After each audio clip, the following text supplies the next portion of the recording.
You know, I was supposed to release 4 videos when it came to February. I think I'm down to 2. Eminem is, for those who don't know, my favorite rapper of all time. No, click off the Guys, I have a horrible secret to tell.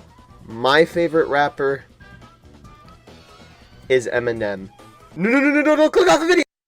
This video, 6 of my friends try and hunt me down and stop me from beating Minecraft. Yeah, I've talked about this before in a much more relevant older video, so I'll keep it brief here. Despite what people may say about his more recent catalog, there are still a lot of really good and worthwhile songs in it. And his first 3-album run is one of the greatest 3-album runs of all time, with one of the albums being my favorite album of all time. Hey, but fuck that, we don't give a piss about music here, we're all about movies, cause I have to stimulate my eyes as well. How much a dollar really costs? The question is detrimental, paralyzed in my thoughts. God damn, this song is boring as hell. So, let's go ahead and analyze Eminem as a movie star, where he goes 1 for 1. 8 Mile is the Eminem movie that everybody knows and loves. It's a fictionalized and slightly altered, but still brutally honest retelling of Eminem's upbringing. It's very clear that Eminem had a heavy hand in this script and acted his ass off. At least that's what people tell me. I don't know, I haven't seen this movie. I've been too busy watching Dragon Ball Z. That's right, Kakarot, I'm so close to beating you. I'm about to become a Super Saiyan, Kakarot. You'll never beat me, Vegeta.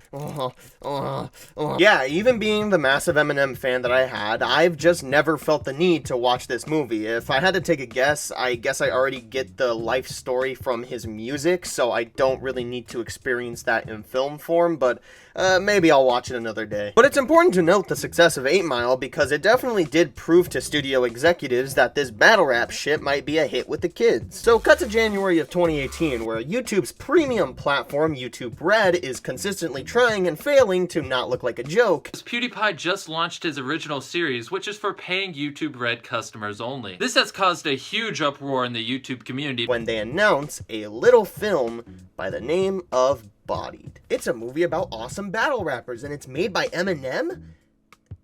Kinda? See, he didn't actually write or direct any parts of this movie. Him and his manager simply just produced it, which calls for that one Ren and Stimpy clip. A producer is the guy that tells the artist what to do, and later makes all the changes, and then, when the cartoon's done, he takes all the credit. So basically, producers just throw money at films, and in some cases help with name recognition. No, the writing and directing credits actually go to Alex Larson, Joseph Kahn, and Disaster, who is also the main villain of this film. Why did you list yourself as Disaster? The other dude, he's also a battle rapper, but he put his real name. Why didn't you just put your real name? But Disaster is actually, in real life, an incredibly highly praised and acclaimed battle rapper, and if you've rotted your brain enough with stupid internet humor, you might know him from his song Love Me Long Time.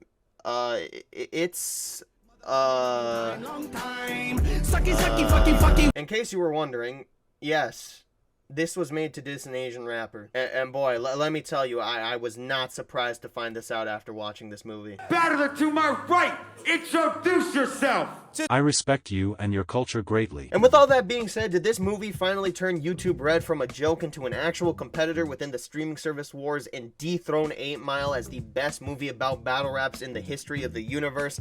No, it barely did anything, and the service was forced to close down 4 years later, and actually, surprisingly enough, the answer is kind of yes. It has a significantly higher score on Rotten Tomatoes, and at the very least on other sites, it's in the same ballpark as it. However, there is a tiny bit of an asterisk there, and it's that nobody knows what the fuck this movie is. Now, it's not fair to compare the two films' box office grosses, because Bodied is a streaming movie. However, I think it is fair to point out the full-on rip of Bodied that's on YouTube that has 6 times the amount of views as box office gross, and was uploaded 3 years ago, and has yet to be taken down in any regard. Yeah. So yeah, clearly a very niche film, especially for being primarily funded by fucking Eminem. But for the few people who have seen it, clearly a very beloved film. So who knows, we may actually have a hidden gem on our hands. I guess the only way to figure out now is to watch it. But first, what was that thing that Eminem said in that Logic song? I'm bringing the bandana back in the fucking headband and the handkerchief, and I'm thinking of bringing the fucking thing of this gloves back. Okay, so I already got a bandana on. I don't own a headband or a handkerchief. Oh, yeah, buddy. Now, we're ready. I look like I cost 800 V-Bucks. Good evening, this is Orson Welles. The following video is going to focus on the actual movie, and this movie is filled with jokes about homophobia, transphobia, ableism, fictionalized events of sexual assault, and of course, racism. Lots and lots of racism. To be born. Now, while most of this is censored, if any of this is stuff you rightfully find too much to handle, I suggest you part ways with this video. Thank you, and I remain, as always, obediently yours.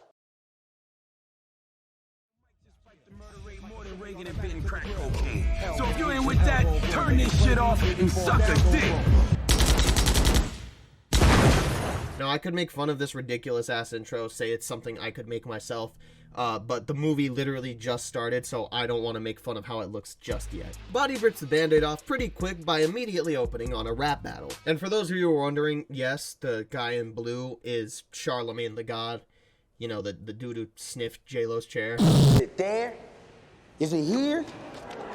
I guess they must call your gun Sue Storm, cause that bitch just disappeared. Oh shit! Oh, so they should do the right so thing. This motherfucker go online and Google food porn, as is known to you.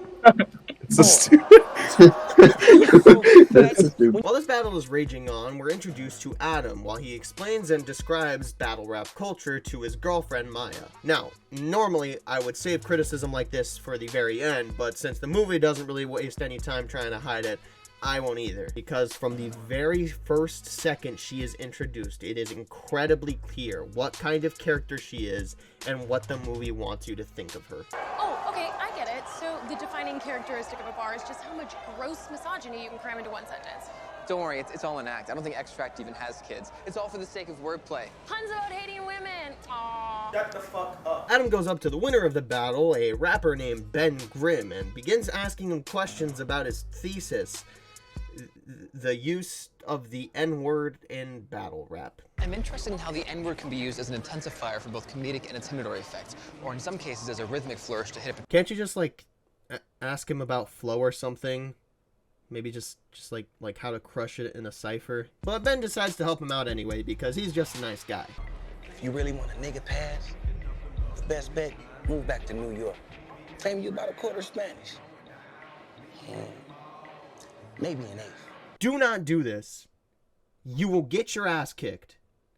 And rightfully so. After Adam and Maya talk to Ben for a little bit, another battle begins between some fuck I can't remember the name of and Megaton. Fuck your life, fuck your wife, fuck your whole entire existence. Man, if I seen Bill Cosby slip your wife a pill in her drink and I was the only eyewitness, I would mind my own business. In case you weren't aware, this is the villain of the story. Oh man, you can't do that. I'm pretty sure that's illegal, bro. So after that happens, somebody who is not Eminem tries to battle Ben in the parking lot. Ben doesn't really want to do anything because he can't be fucked, so he throws Adam into the ring. Is that a CGI cat? But it's not how it really seems. That kid is not your son. He doesn't have a single Billie Jean. You spit all this gun talk of a violent mind at work, but got nothing to back it up with. That's a Miley Cyrus twerk. Wow. That fucking sucked. Back it up with, that's a Miley Cyrus twerk. Oh my god, that's so bad. That's an awful laugh. That's terrible. Now, this isn't really a big deal, but one of the problems I have with this movie is that the characters stand really, really close together all the time. Like a lot. And I think it's supposed to provoke feelings of, you know, claustrophobia, aggression, nervousness, but like really invokes more passion than anything. It feels like they're all about to kiss each other. But what if I were to do it for real? Like battle end. Oh, you're serious? You know, I'm only 15 minutes into this movie, but so far I have no idea why he's staying with her, because all she's done is be annoying and belittle him. Do you really want to be another white guy shamelessly appropriating African-American culture? I mean, we don't need Macklemore. We need Mackle less. Oh my god, shut the fuck like up. that Holy shit, it's the CGI cat again. After all this school bullshit, Adam goes to the house party that his professor dad is hosting. The battle Adam had comes up with his annoying cunt-rich college friends, and they all ask him to do the same thing to them, which he declines, but unfortunately, Adam hates these characters just as much as the audience does, so we get to hear what he would say to them. Those are such fucking hipster glasses. When you wear them, real life has an Instagram filter added. Oh, please. Asians are not people of color. You're more like off-white. You know, I think the lesson of this film is that everyone's racist, but it's okay for battle rappers to be racist because I don't know, they're ironic. Bro, what the fuck is this? I thought you didn't want to say the N-word! Adam gets a call from Charlemagne where he's asked to battle against somebody named Prospect, and he agrees. Asian, race angle, bad driver, eats cats, dogs, small penis. I'm not gonna make fun of how shit this movie looks. I'm not gonna make fun of how shit this movie looks. I'm not gonna make fun of how shit this movie looks. I'm not gonna make fun of how shit this movie looks. After plotting on how to completely destroy his opponent, Adam arrives at the venue where he meets somebody named Shay Corleone, a battle rapper who really badly wants to get his dick wet. Sensei, you're more the type of dude who, like myself, stays focused on what's really important. Battles, bitches. And he also means Divine Right, a female battle rapper. Discerning enough to know the Chamber's body is real. He said it! Alright, what's up? This is the California Battle League, and I'll be your host, Donnie Narco, aka the Walking Drug Lab, aka the Cocaine Cowboy. The battle between Adam and Prospect begins, and Adam firmly gets his ass kicked up until about the halfway point where he decides to hit the racist file and starts basically delivering an Asian Family Guy cutaway gag as like a rap. Yo, you're so Asian, you can use a piece of string as an eye mask. That's harder than you trying to score with divas, pronouncing broccoli properly, or getting a border visa to North Korea. Ordering tuna at sushi's the only time you get yellow tail. Irashaimase! Hajimemashite! Here comes a black guy! Cause your dick is so small, you can't tell your cock from your testicles. Something's wrong with your genitals when your bitch would rather fuck octopus tentacles. Oh, you ever notice when two black guys come in your convenience store? You talk about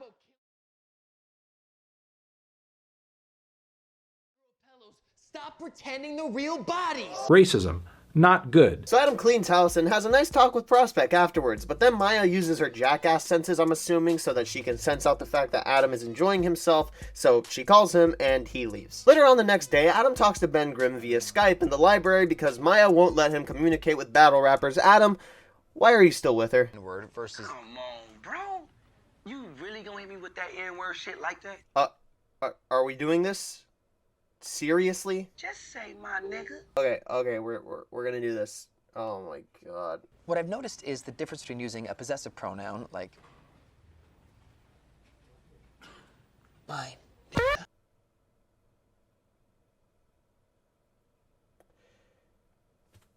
What reaction do you want me to have to this? What reaction am I supposed to have to this? The cat appears again. Adam realizes that going to LA without his girlfriend might actually bring him some happiness and enjoyment in his life, so he tries to convince her to come with him. Doesn't that sound fun? I'll tell you what it sounds like. It sounds like you going behind my back and doing the one thing we explicitly agreed you weren't gonna do. Not to mention the misogynistic, homophobic, ableist... Yeah, I think it's time we talked about this character. Maya is... well, she's a bitch. That's what the movie portrays her as, and that's what the movie wants you to think of her. That's the thing.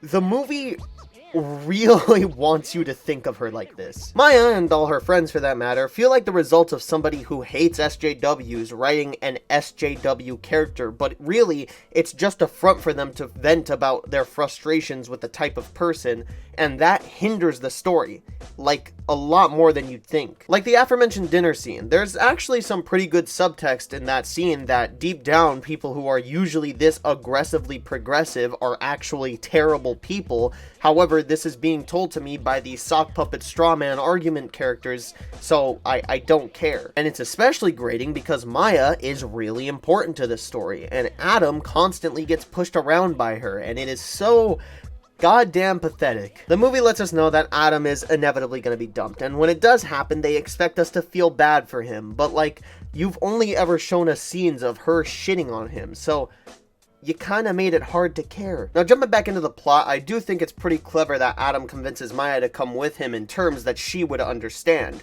It's bookended by Maya yet again being offended, but hey, points for trying. So Adam and Maya arrive at their shitty LA hotel and they link up with Ben, Shay, and Divine.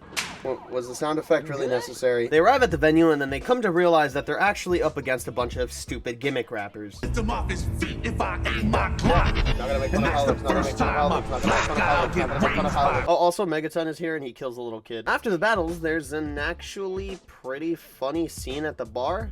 Yeah, no, the comedy's on point here. I got no notes. Ah, come on, Eminem's the greatest battle rapper of all time. I'm sorry, fellas, I forgot. It's a white boy in our presence, so you know we're contractually obligated to mention Eminem. Hold up. How your man supposed to be the greatest and he get bodied in his own fictional movie? See, I can be nice.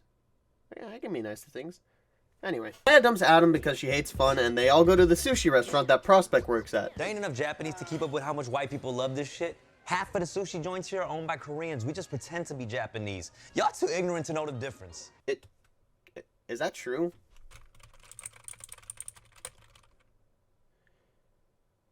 Holy shit, guys, I don't think he's lying. Well, I mean, since we're dropping truth bombs like this, I want you to guess who's in the kitchen of 85% of restaurants that aren't owned by Asians. Yeah, that's right. Mexicans. Including yours truly. Anyway, since this movie is this movie, they make fun of Prospect for being Asian. What do you do after work? Go home, pretend to rape your grandma?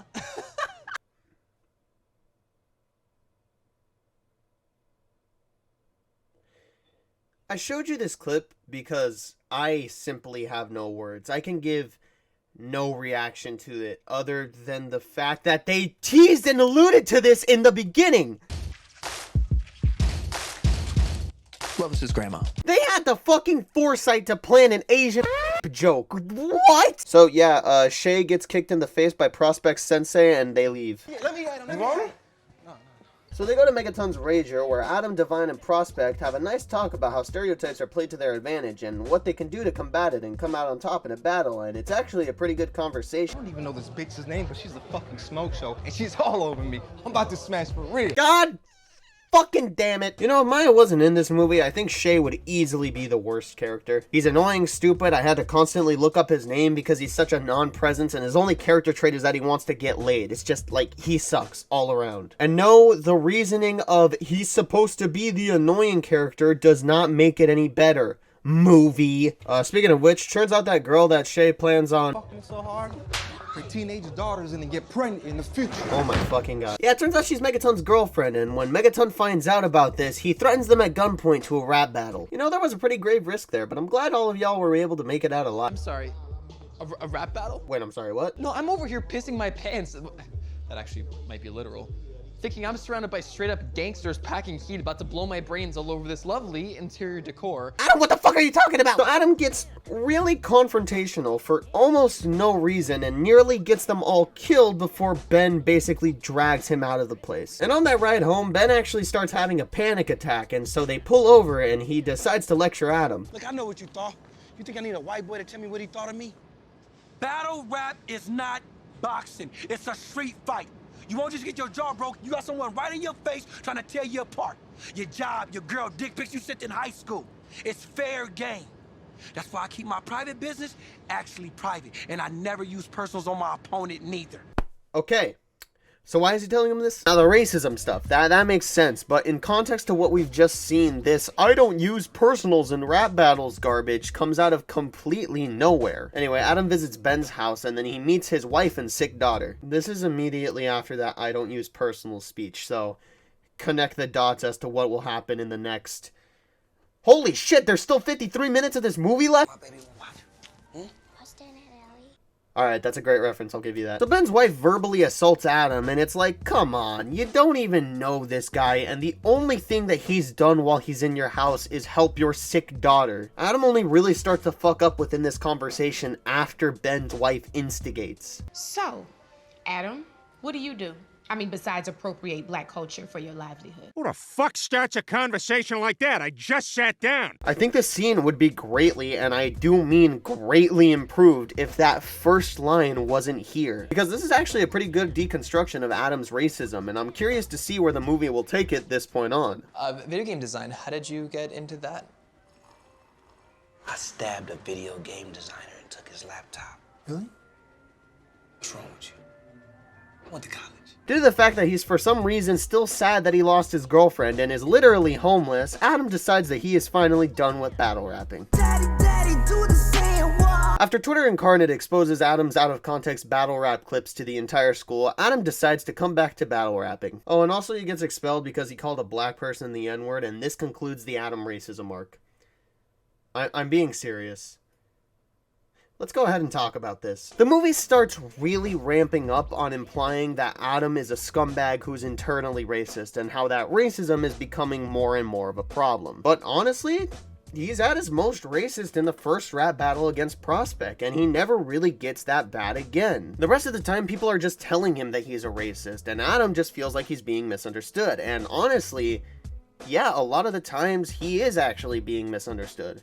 And that's a problem. The movie literally has the antagonist of the movie say, hip-hop is for minorities, but this question of whether or not Adam is disrespecting this culture is only ever brought up as a joke or by characters the movie actively wants us to dislike. After the racism arc is finished, the movie just becomes about Adam becoming an asshole, but his sudden shift into being a bad person is so abrupt that you barely even notice it. Like, there is nothing to motivate him to act the way he does in the second half of this film. Because up until Disaster's party, Adam is just like a nice and awkward guy. Honestly, there are points where he feels more like a side character, like there is a lot of shit going on at once and he's just a spectator to it. And when he inevitably does freak out, it's out of nowhere. Like, why did he do all that? And honestly, that's something I found myself asking a lot in the second half of this movie. Like, all nuance that Adam's character might have had is just completely washed away, and he just becomes misunderstood white boy who actually isn't that misunderstood. Despite all of this,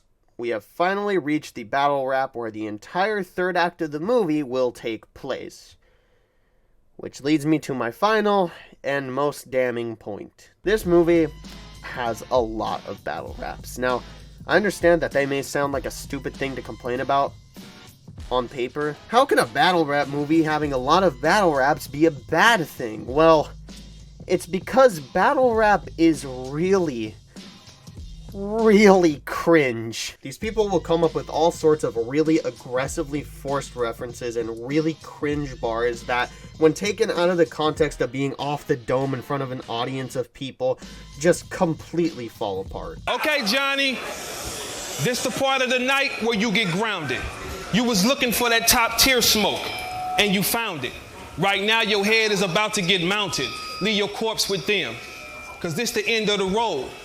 It's the third round, and you can never compare boys to men. You said looking like a sex offender has made it hard as an actor. You're not the hero who saves the girl. You hide in the dark and attack her. I'm a loose screw too crucial to abandon this grand machine. Cinnamon, cinnamon, off from it. I need a 5 hour. Right. Talking ibuprofen, icy hot, Ben Gay, Dwight Howard. I recognize those names. We are not the same, so you should stop the game, because half the battle is your capabilities. Like Doctor Strange.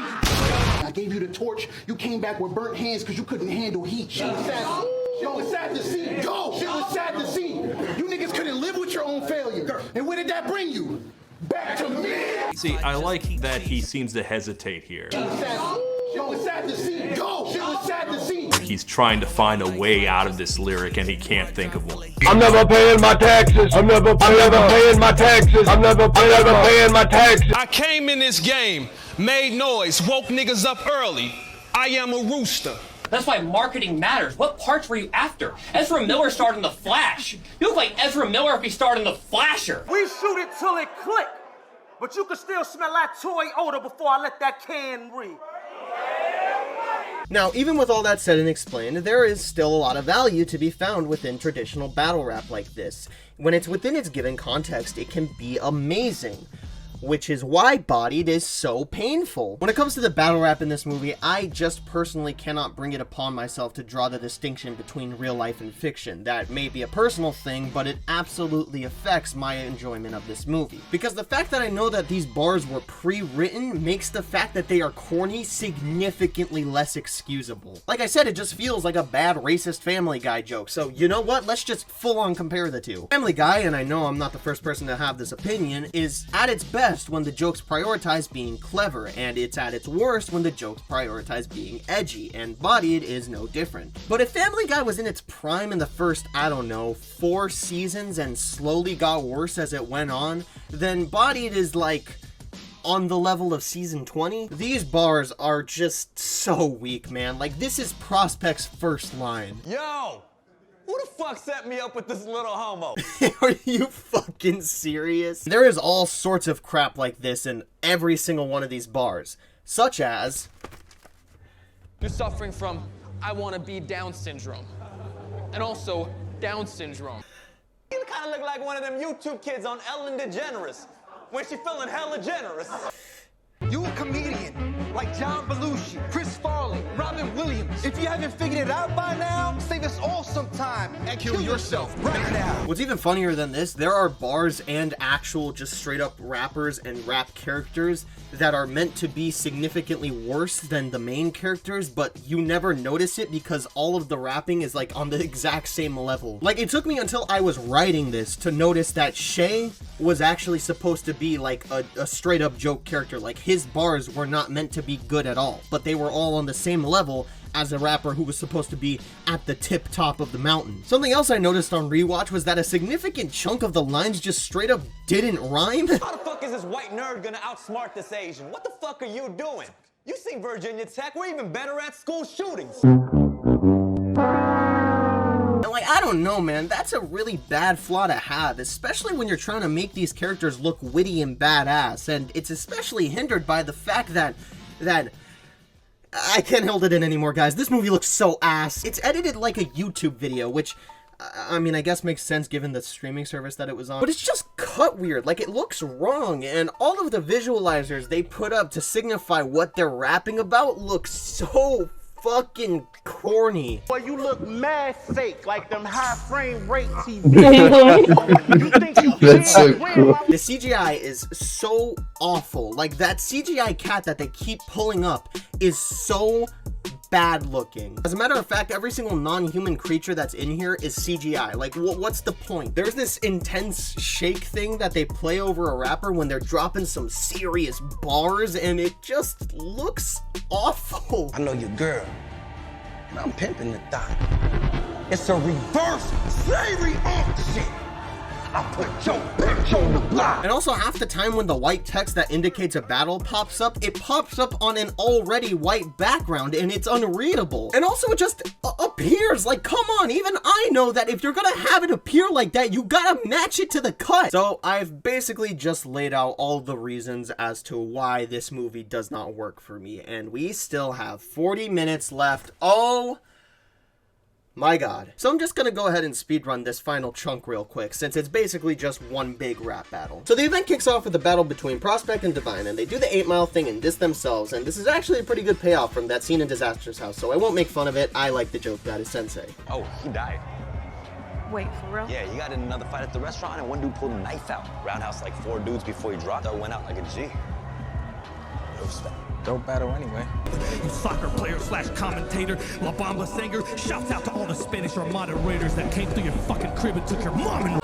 Why is their only approach to making Megaton evil having him punch people and then also tell an excruciating amount of rape jokes? So then Ben and Adam battle. Would you be surprised if I told you that Adam used the personals that he said he wouldn't use? But for real, I respect how having a family changed your life's focus. Especially after your kid was diagnosed with cystic fibrosis.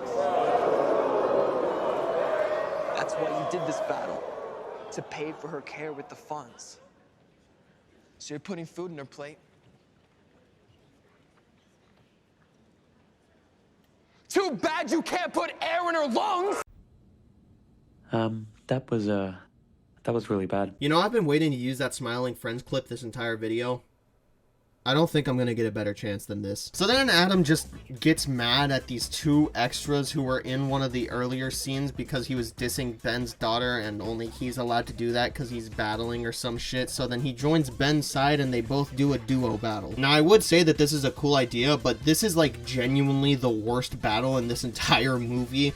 Like, it looks the worst, it's cut and filmed the worst, it has some of the absolute cringest bars. Forearms in their face, look like they both dabbing. This is a little bit harsh, but these two guys that Ben and Adam go up against are just not great at rapping. Like, their flow and cadence, it's just not good for a battle rap scenario. And so they win, but Ben is still pissed at Adam because Daughter, wife, kid, lungs. Yeah, so he tells Adam how much of a shit he is and he walks away, never to be seen again. So to torture us one last time, Adam calls Maya and tells her he's sorry, and he gets immediately rejected because, of course. Shay gets bodied.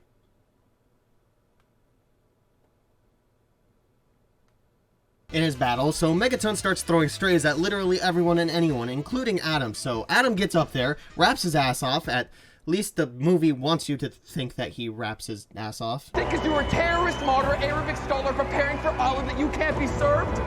You're not a suicide bomber just because you got the eyebrows of an angry bird. Megaton punches his tooth out, Adam gets back up, continues rapping, everybody congratulates him, green screen confetti, Adam wins. Now, I want you to think what the final frame of this movie is. What could this movie possibly end on? I know what my rap name should be. My name is... Yeah, I'm not kidding. What a fucking movie.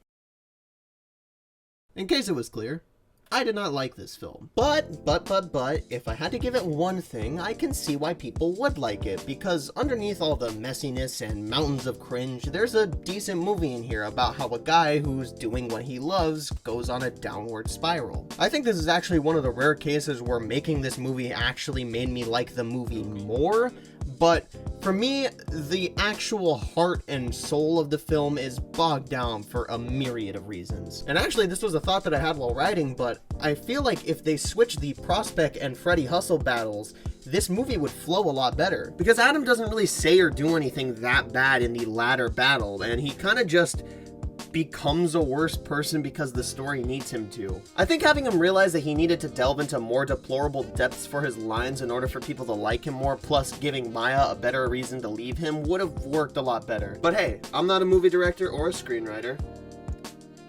But at least I know rhyming Ellen DeGeneres with hella generous is a bad idea, so I don't know. Alright, let me round this off with some actual non-sarcastic compliments. For some reason, I found myself really into the characters of Prospect and Divine. Like, their little mini arc at the very end was the best part. I'm not saying they're great characters, like they're not making my top 20 list or anything, but maybe like top 250. I think the actors, specifically the ones that needed to learn to battle rap, deserve huge props. I know I kind of ragged on some of them in some of the earlier scenes, but realistically they deserve nothing but props because that cannot have been easy. And I know the comedy is something I continue to rag on, but like I said, it's at its worst when it's trying too hard to be edgy, and at its best when it's just trying to be nice and clever. And when it is being clever, it can get a genuine laugh out of me.